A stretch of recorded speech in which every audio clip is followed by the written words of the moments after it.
And we're back here at the stock recap show. I'm super excited to be here January 6th, 2023, and we're going to get into the high flyers in a second. But first, super important disclaimer to cover up front. These videos are all intended for educational purposes only. Trade your own risk. 9 out of 10 traders lose money. 1 in 3 traders lose 90%. There's no guarantee you're going to make money with this strategy or any other strategy. Don't risk money you can't afford to lose, and these results are not typical. Now let's get into the high flyers.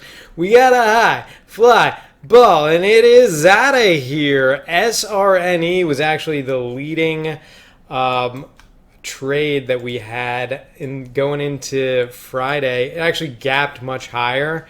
So, not much you could have capitalized on in these intraday movements here.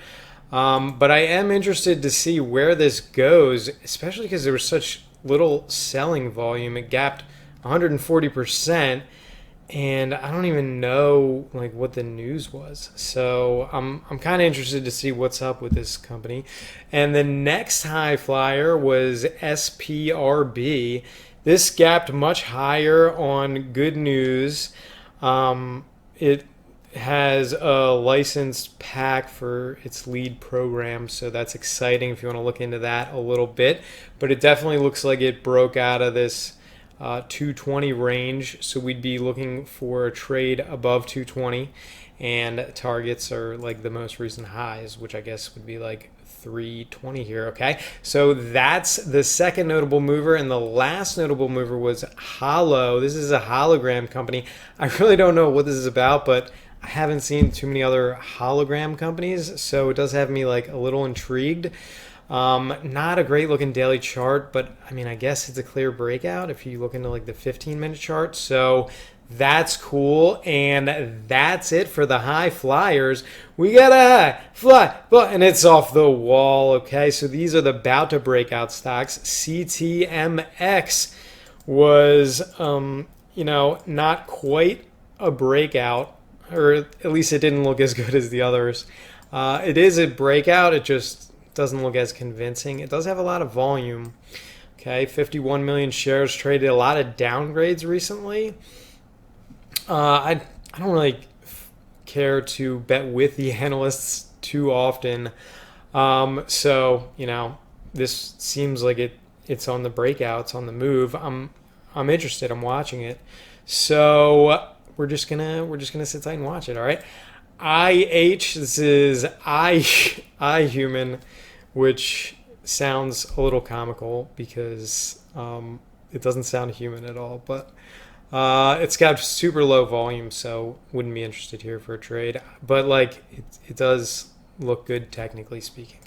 AEHR. This was a kicker pattern, I would say. On the 15-minute chart, definitely a kicker pattern, gapped higher and closed higher than when it opened. Okay, so not a complete Murubuzu candle on the daily chart because it didn't close near the high, but it is a bullish one-day trend, and I hope it's not just a one-day trend because we're expecting this to go higher. This had probably the best news that I saw this last past week. They have some good technology going with EV cars. You can look into this news here yourself on FinViz if you would like. And that's it for the about to break out stocks. Now let's get into the scary stocks. Ay caramba. Okay, so some of these really aren't looking too good. Fate is the first one, and it was down big on massive volumes, so that's not really a great sign. PRTY, Party City, believe it or not, is still trading. 50 million shares traded, so almost half the company sold. It's down 50%, so it looks like mostly selling on the board. Retailer appears headed for bankruptcy. Yeah, so they're headed for bankruptcy. Same with Bed Bath & Beyond. The CEO recently came out and said they could file for bankruptcy as early as this weekend. So that's about the worst news you could hear from the CEO. But hopefully she's just trying to manage expectations here and they can save Bed Bath & Beyond, maybe gets some bailout money or something going on from some angel investors that are heavily invested here. But yeah, overall, technically this looks awful, and maybe it'll open up much lower, but probably some stocks to avoid here on the scary stock highlights. Okay. And if you are interested in looking for a shortcut to accelerate your trade knowledge, it can be incredibly painful and frustrating doing this, especially if you're a beginner, but there is an easier way. You can schedule a call at fridaytraders.com for a free strategy session with myself or an expert member of our team, and we'd be happy to guide you on your trade journey to becoming a world-class trader here, and maybe even earning a tips membership badge, okay, if that's something you're interested in. And we do have online courses and alerts as well to help out beginner and intermediate traders. So if you're interested in that, definitely schedule a call at Friday Traders, and we'll look forward to talking with you. Okay, I'll see you in the next episode. See you then.